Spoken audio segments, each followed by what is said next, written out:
Olá pessoal, professor Rogério. Nossa aula de hoje é sobre as migrações internas do Brasil, configurando sobretudo o período do século XVI ao século XIX.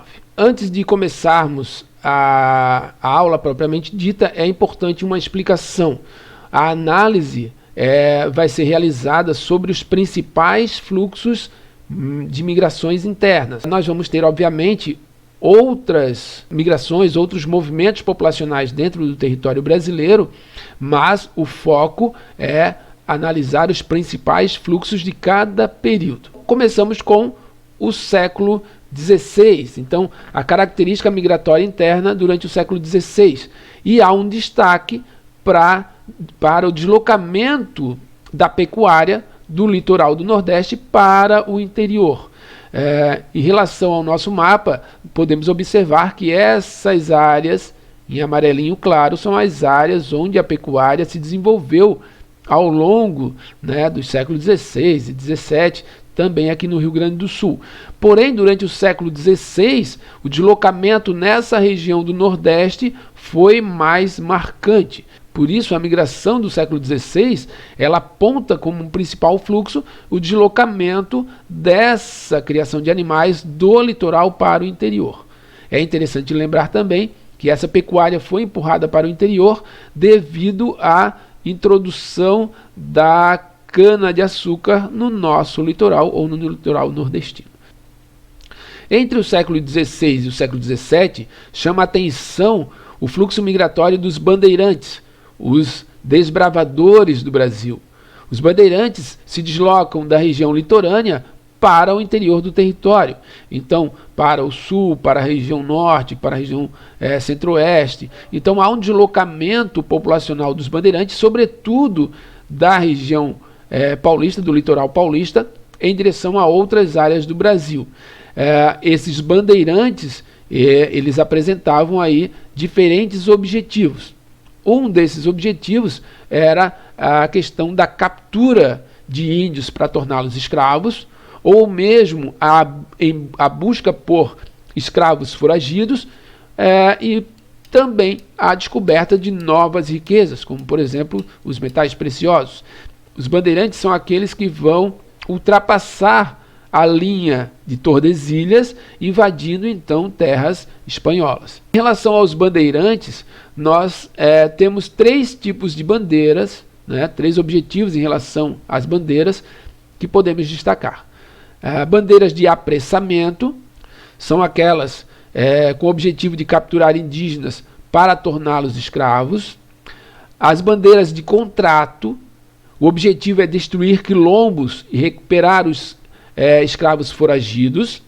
E as bandeiras de prospecção, que são aquelas que buscam novas riquezas ou metais preciosos. Aqui então o principal fluxo de movimentação desses bandeirantes que saem principalmente do litoral paulista, ok? Para diferentes regiões do território brasileiro. Entre o século XVI e o século XVIII, as missões dos jesuítas também chamam a atenção. Muitos desses grupos saem nas bandeiras, junto às bandeiras de desbravamento no território brasileiro.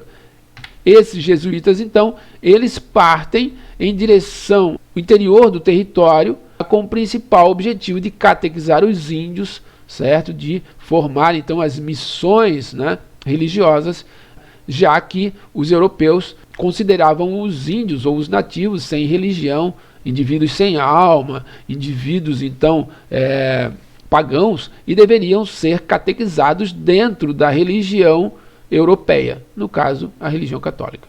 No século XVII também chama a atenção a busca por metais preciosos, que é parte dessa bandeira de prospecção, o intuito de descobrir riquezas no interior do território brasileiro. E aí o deslocamento do sudeste para a região das Gerais, na região de Minas Gerais, de Goiás, é bem representativo nesse período do século XVII.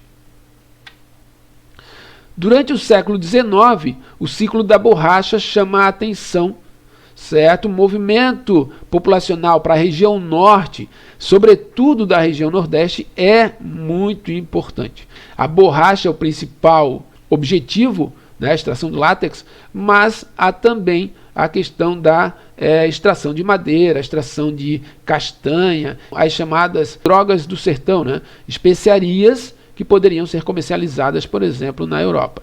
Então, o fluxo migratório, certo, para a região amazônica, a região norte, principalmente do Nordeste, mas também de outras regiões. Durante o século XIX ainda nós temos a lavoura de café, né, que vai impulsionar a economia brasileira, sobretudo na segunda metade do século XIX. Portanto, nós temos um fluxo migratório em direção à região sudeste, sobretudo Rio de Janeiro e São Paulo. Então, esse fluxo migratório de diferentes áreas do Brasil vão migrar para a região sudeste, para São Paulo, principalmente para trabalharem na lavoura de café. Aqui nós temos o sentido contrário, né, do que ocorre anteriormente, onde paulistas migram para a região de Minas Gerais para a busca de metais preciosos, e agora com a lavoura do café, são os mineiros que migram para São Paulo para trabalharem na lavoura de café. Aqui no mapa, essas áreas em vermelho demarcam as principais áreas de lavoura de café na região. É isso aí, gente, nossa aula fica por aqui. Valeu! Não esqueçam de estudar os livros, as apostilas, os cadernos e façam as atividades relacionadas ao conteúdo trabalhado, ok? Um abraço, até a próxima!